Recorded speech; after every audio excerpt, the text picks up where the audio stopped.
কি বলেছে, বলেছে 1728 এর সাথে কত ক্ষুদ্রতম সংখ্যা যোগ করলে যোগফলটি পূর্ণবর্গ হবে। প্রথমত আমাকে জানতে হবে যে পূর্ণবর্গটা কি জিনিস। অনেকজন হয়তো জানো না, আমি তোমাদের একদম বেস থেকে করব। পূর্ণবর্গ মানে হচ্ছে কি, যেই সংখ্যাগুলোর বর্গ হয়, মানে যেই সংখ্যাগুলো বর্গের রেজাল্ট হয় সেটা হচ্ছে পূর্ণবর্গ।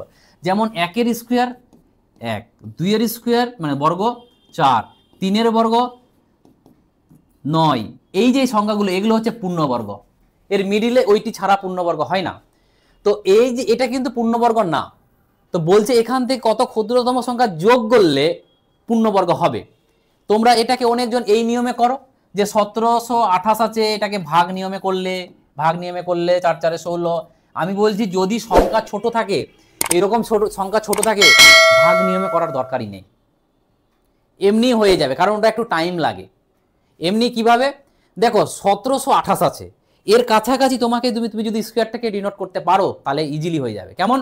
তাহলে আমি 17টা ওই কাছে না গেলেও আমি তো এই 40 এটা জানি, 40 এর স্কোয়ার মানে কত, 4 এর জন্য 16 আর একটা জিরোর জন্য দুটোর জন্য 1600 জানি। তাহলে নিশ্চয়ই এটা 40 এর পরেই যাবে, 41 42। আমি দেখি 42 দিয়ে আমি 42 এর স্কোয়ার বার করবো আগে। তাহলে 42 এর স্কোয়ার যারা শর্টকাট জানো না তাদের উদ্দেশ্যে বলছি শর্টকাট কিভাবে হয়। দেখো 4 এর হোল স্কয়ার মানে 16, 2 এর হোল স্কয়ার মানে 4, আর সবগুলোকে গুণ করে দাও, 4 2 8, 8 2 16, একটা ঘর বাদ দিয়ে 16 বসিয়ে দাও, অ্যান্সার হয়ে গেল। তাহলে দেখতেই পাচ্ছ তোমরা কত আসলো, 1764, আমাদের কাছাকাছি চলে এসছে। তাহলে 1700 কাছাকাছি হচ্ছে কোনো একটা সংখ্যার মানে পূর্ণবর্গ, মানে এটা হচ্ছে পূর্ণবর্গ।